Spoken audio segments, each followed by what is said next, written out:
Assalamualaikum warahmatullahi wabarakatuh.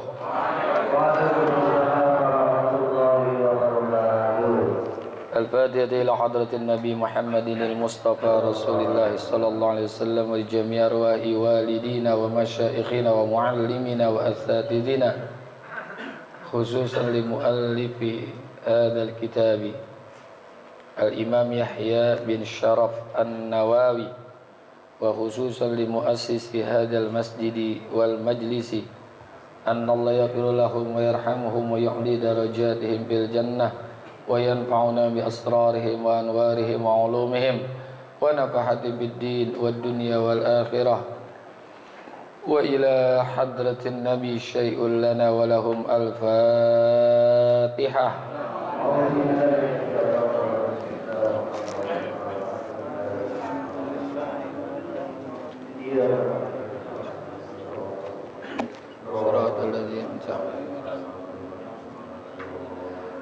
Ya Rabbi bil Mustafa balligh maqasidana waghfir lana ma madha ya wasi'al karami. Ya Rabbi bil Mustafa balligh maqasidana waghfir lana ma madha ya wasi'al karami.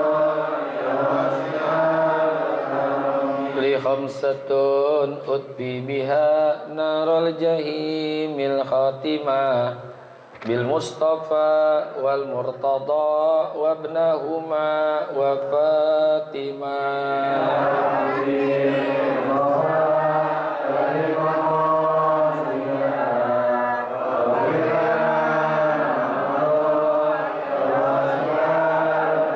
Ya Rabbi bil Mustafa balligh ziyaratana fil masjidin nabawi wal masjidil harami. Ya Rabbi bil Mustafa balligh maqasidana waghfir lana.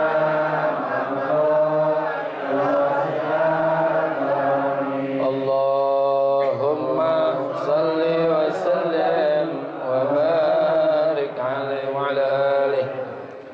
Bismillahirrahmanirrahim. Alhamdulillahilladzi ja'ala ta'limana ta'liman mubarakan fi tuli hayatina wa ja'alahu sababan li husnil khatimati fi akhir umrina.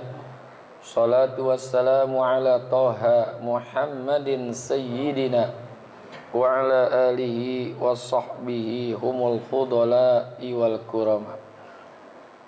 Amma ba'du.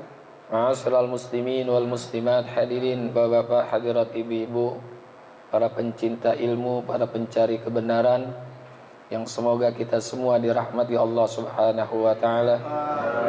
Khususnya para guru kita Bapak Kiai Haji Muhammad Mihjan, Kiai Haji Parapurqan, Kiai Haji Abdul Hamid Mustafa Al-Hafiz, dan segenap pengurus Masjid Nurul Miftahul Huda, dan juga pengurus Majelis Taklim Ukhuwah Islamiyah yang semoga semua dirahmati Allah Subhanahu wa taala.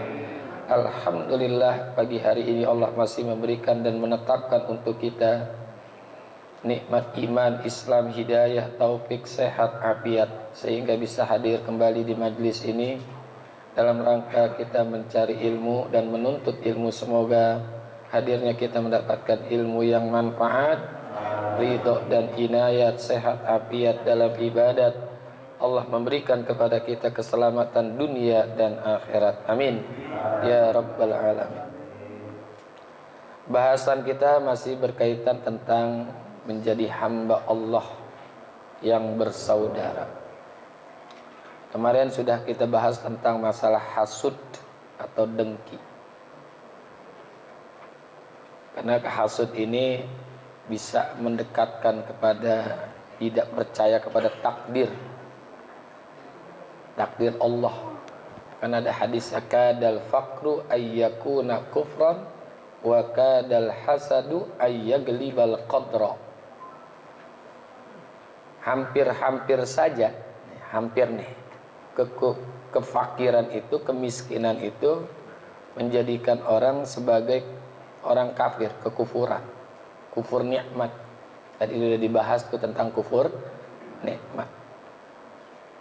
Makanya kata Allah dalam firman-Nya dalam hadis qudsi kepada Nabi Uzair alaihissalam, ya Uzairu iza an'amallahu alaika, apabila Allah memberikan kepadamu nikmat yang kecil, fala tanzur ila sugrih, jangan lihat kecilnya nikmat, wanzur ila man razaqaka, tapi lihatlah siapa yang memberikan nikmat kepadamu, disyukuri nikmat.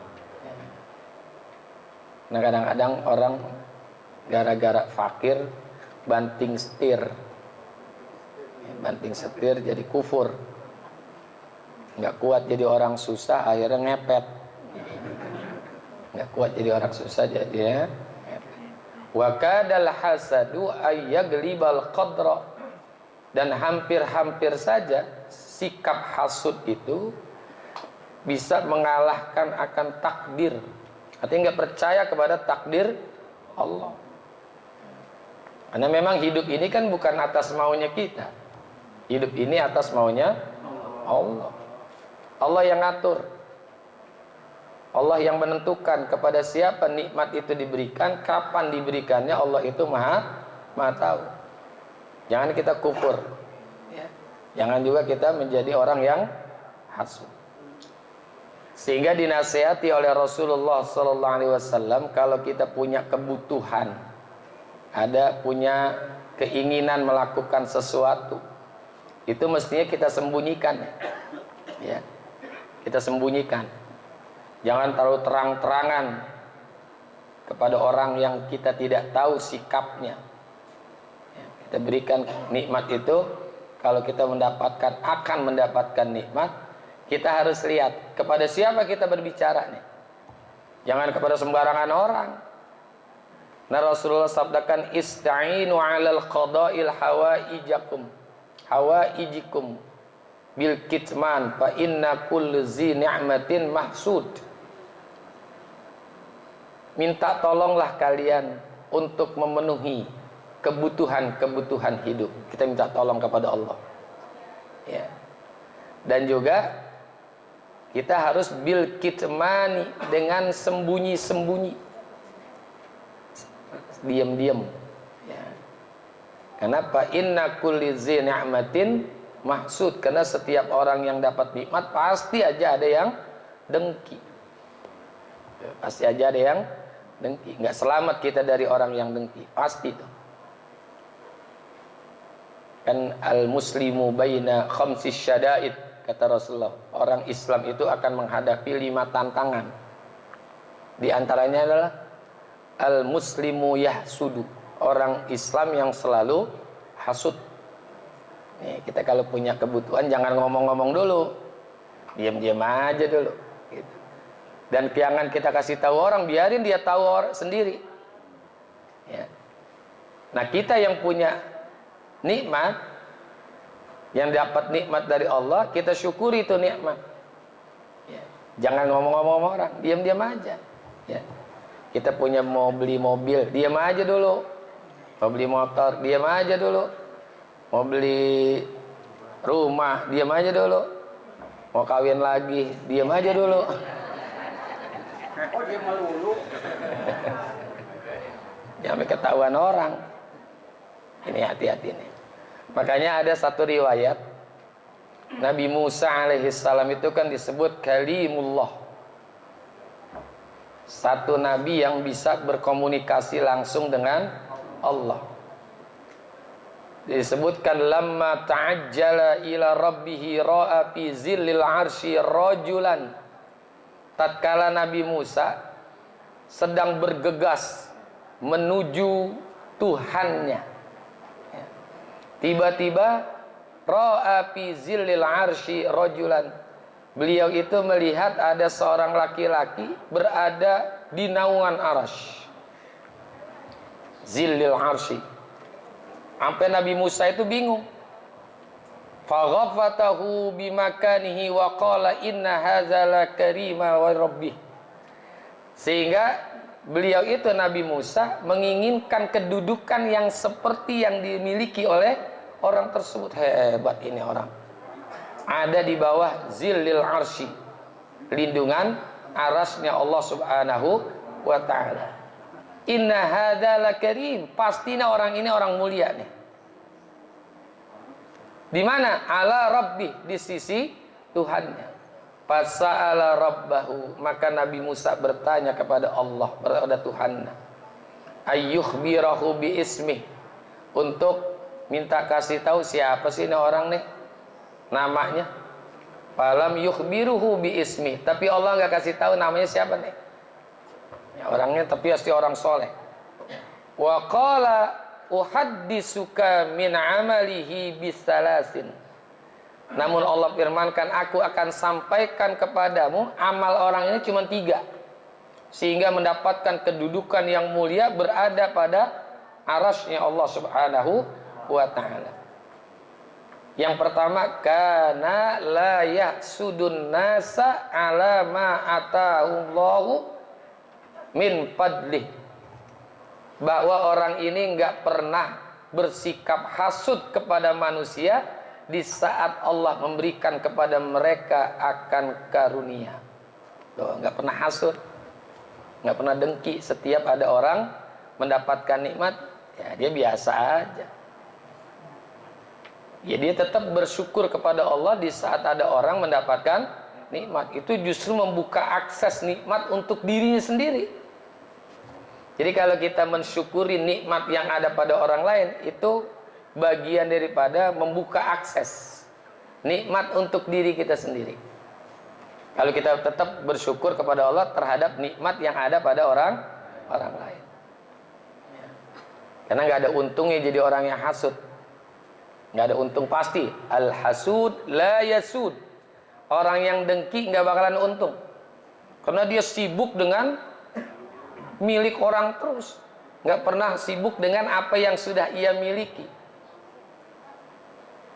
Makanya ulama bilang, la tas'al anil mafqud waqna' bima huwal mawjud. La tas'al anil mafqud, jangan cari sesuatu yang tidak ada. Dan cukuplah dengan apa yang sudah ada. Waqna' bima huwal mawjud, dan cukuplah dengan apa yang sudah ada.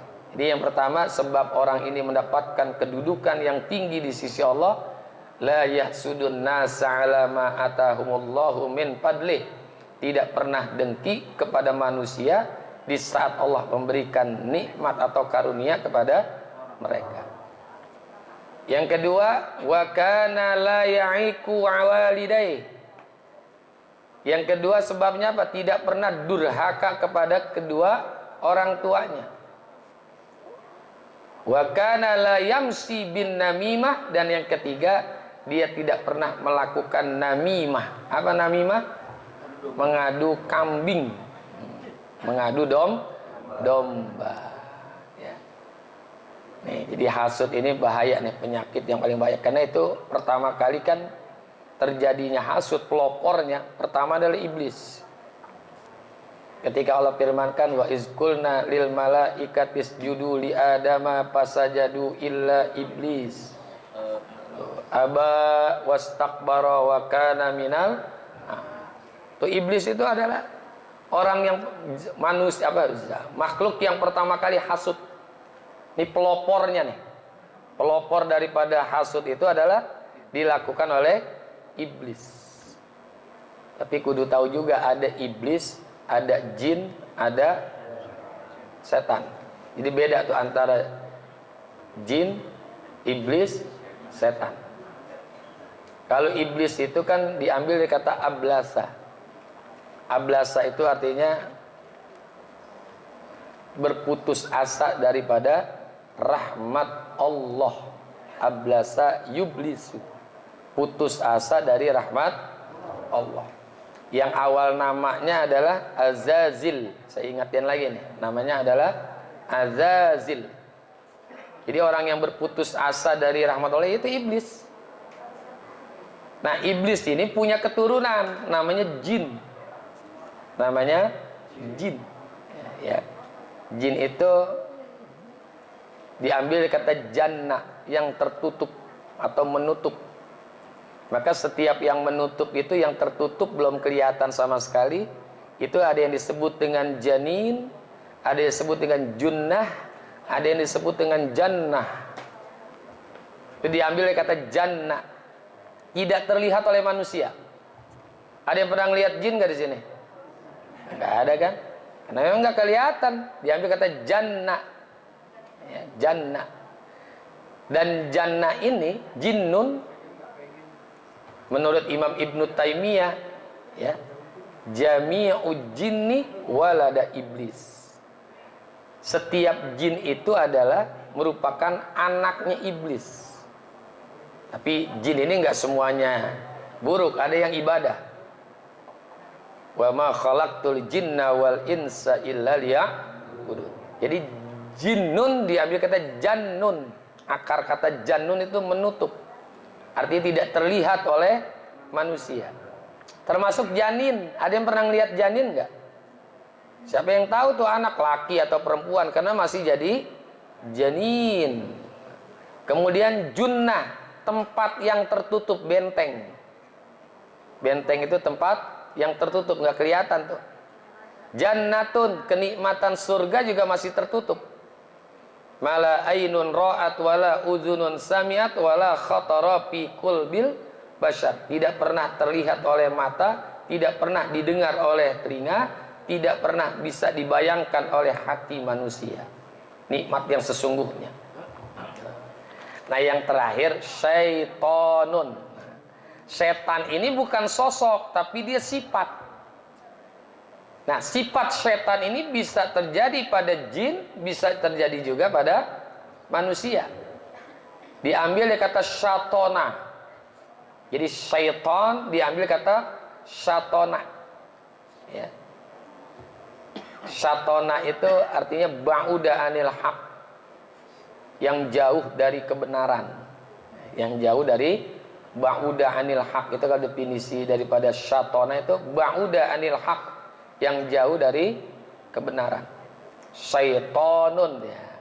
Fay'alun tuh. Jadi fay'alun dari wazan fay'al. Ada juga dikatakan syaiton itu yang ambil kata syato. Kalau syaitonun diambil kata syatona, berarti nunnya nun asli itu. Syaitonun nunnya nun asli, emang ada. Kalau syato itu diambil kata syato. Apa arti syato? Ikhtaraqa minal ghadab, yang terbakar dengan amarah. Yang terbakar dengan amarah. Makanya orang kalau lagi marah mukanya kayak setan, merah wajahnya, matanya mendelik, begitu kan? Nah, diambil kata syato.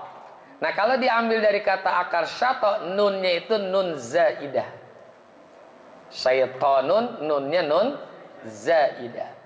Nah, secara istilah syaitan itu adalah kullu mutamarridin minal jinni wal insi wad dawabi. Setan itu kalau dalam secara istilah kullu mutamarridin, setiap apapun yang membangkang, yang durhaka, baik dari kalangan manusia, kalangan jin, dan juga kalangan hewan-hewan. Jadi kalau ada orang dalam keadaan emosi misalnya, termasuk binatang itu kan, nah dia lagi emosi berarti sedang membangkang, ya, baik dari kalangan jin, kalangan manusia, kalangan binatang. Jadi sifat kesetanan yang berlaku pada manusia, berlaku pada jin, berlaku juga pada binatang, hewan. Kullu mutamarridin minal jinni wal insi wad dawabi. Definisi pada setan secara istilah itu setiap yang durhaka, siapapun yang durhaka, siapapun yang membangkang, dari kalangan jin, kalangan manusia, kalangan binatang. Jadi ada perbedaan antara iblis, jin, dan juga syaitanun. Syaitan itu bukan sosok, tapi sifat perilakunya. Karena ini bisa jatuh kepada siapa saja, kepada manusia bisa. Perilakunya seperti setan. Ya. Kayak ada minal jinnati wan nasi, dari jin dan juga manusia. Jadi bisa terjadi sifat setan itu pada jin dan juga bisa pada manusia. Nah, di saat itulah makanya kita harus waspada dari godaan-godaan iblis, bukan godaan setannya, tapi perilaku yang perilakunya itu mirip-mirip dengan perilaku iblis, karena perilakunya itu adalah perilaku syaitan. Ya, syaitonun, syatona atau syata. Satona atau syata. Nah, ini dari mulai iblis nih, ketika dapat perintah wa izqulna lil malaikatis judu li adama fasajadu illa iblis aba wastakbara. Dia ogah, nggak mau. Wastakbara, dan juga bersikap sombong. Istakbara yastakbiru, maknanya adalah sombong. Diambil dari kata kabara, besar. Makanya yang batas sombong itu hanyalah Allah, Allahu Akbar. Ada juga yang mengatakan hasud itu pelopornya adalah si Qabil. Kan ada riwayat Qabil dan Habil. Qabil dan Habil. Karena Nabi Adam itu punya anak selalu kembar. Di Siti Hawa setiap melahirkan kembar, laki, perempuan, laki, perempuan, laki, perempuan. Cuma nanti ketika nikahnya disilang. Nikahnya disilang. Ya, kasih contohnya nih. Habil kan punya pasangan perempuan. Qabil punya pasangan perempuan. Nah, Qabil nikah dengan perempuan yang lahir bareng sama si Habil. Nah, Habil nikah dengan perempuan yang bareng sama si Qabil. Ternyata yang milik si Qabil yang bareng gitu, itu orangnya lebih cantik. Perempuannya lebih cantik ketimbang yang bareng dengan si Habil, kan silang.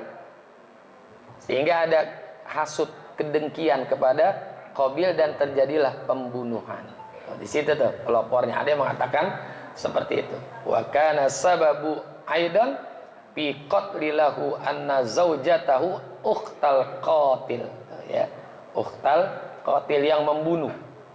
Dan Nabi Adam begitu. Jadi ini hasud nih. Wala tanajasu, dan janganlah saling menipu. Tanajus dalam masalah jual beli nih, tanajus khususnya dalam masalah jual beli. Jual beli yang bagaimana?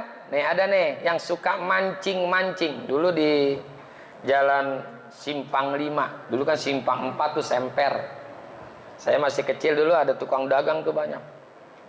Jadi yang kanan kirinya tuh ada yang manas-manasin tuh. Saya segini. Padahal untuk mancing orang lain supaya beli. Paham namanya apa namanya itu? Monopoli. Ya, monopoli dalam jual beli tuh.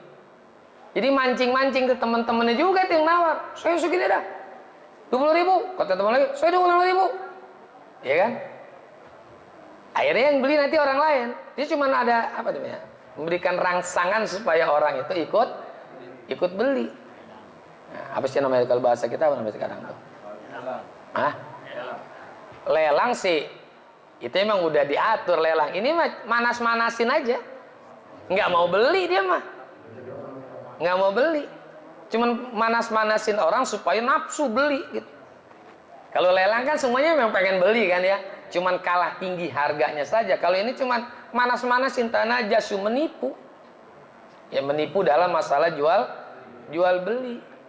Itu nggak boleh. Dulu di Pelumpang disemper tuh. Saya masih kecil suka lihat tuh. Ditambahin lagi odol, ditambahin lagi ini, ditambahin lagi. Orang nawar, saya 20.000, saya 30.000 gitu. Itu masih kecil. Akhirnya orang nafsu tuh beli tuh. Yaudah saya 40.000.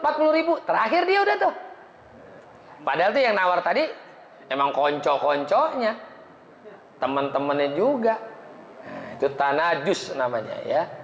Makanya yang disebut dengan tanajus al-asaratu wal khadi'ah. Asara itu artinya monopoli dan penipuan. Ya, monopoli dan penipuan. Dia tipu orang yang mau beli. Ya. Ziyadatu fis saman, dia nambahin tuh harga.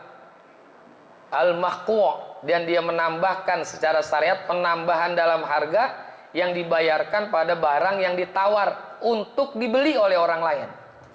Ditawar tinggi, ditawar tinggi, ditawar tinggi, sehingga orang lain tuh yang terakhir nih, udah sama saya aja deh, 50.000, udah terakhir tuh habis. Itu padahal tadi yang nawar itu bukan orang lain, siapa? Konco-konconya. Liyahurra ghairahu fayashtari, supaya memperdaya, mengelabui orang lain, lalu orang lain itu membeli barang tersebut. Nah, tahu di sekarang masih ada nggak tuh? Bukan lelang nih, bukan lelang. Kalau lelang semuanya memang pengen beli. Kali ini cuma nipu-nipu aja. Dipasang tuh orang sebelah sini, pasang sebelah sini, Pak. Ya, untuk manas-manasin supaya orang supaya nafsu membeli. Nah, itu hukumnya haram. Ya, haram. Jual belinya sah nggak? Sah. Jual belinya sah. Yang diharamkannya itu menipunya. Jual belinya secara hukum itu sah. Yang diharamkan adalah, nah, tipu dayanya itu. Tajasu itu saling menipu. Ya, termasuk juga menipu yang seperti di zaman Rasulullah ada orang meletakkan kue yang bagus-bagus di atas. Yang bagus-bagus. Sementara yang dibasah, yang basah-basah, yang udah jelek di bawah. Dimasukin tangan Rasul ke bawah, ternyata basah. Kenapa ini ya? Kamu basah, taruh di bawah. Ya, tujuannya supaya orang beli yang di atas tuh nafsu tuh. Padahal yang di bawahnya pada jelek. Telur-telur yang bagus taruh di atas, yang bawah udah rusak. Kadang yang begitu. Ada. Jangan bilang banyak, ada, ya. Yang kayak gitu, ada lah gitu lah. Mestinya yang dijual itu mesti jujur. Nih, udah ada kerusakan ini, aib-aibnya itu perlu disampaikan. Ya. Jadi tanajasyu adalah saling menipu, khususnya dalam perkara jual beli. Jadi jual belinya sah, tapi yang diharamkan adalah cara untuk orang itu memberikan itu menyakiti orang lain, ya kan, merugikan orang lain. Gitu. Jadi yang dilarang itu cuman caranya, tapi jual belinya secara hukum itu adalah sah. Ya. Itu secara hukum sah, nggak apa-apa. Ya, salah cara belinya, tapi jangan menipu seperti itu. Ya, menipu seperti itu. Wala tabaghadu wallahu a'lam bisa. Jangan saling marah, ya, jangan saling marah. Tabaghud. Pinjam pulpen.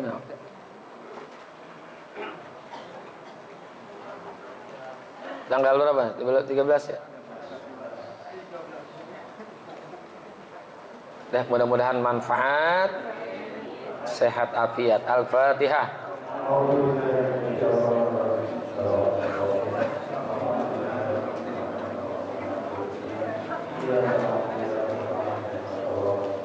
Siratal.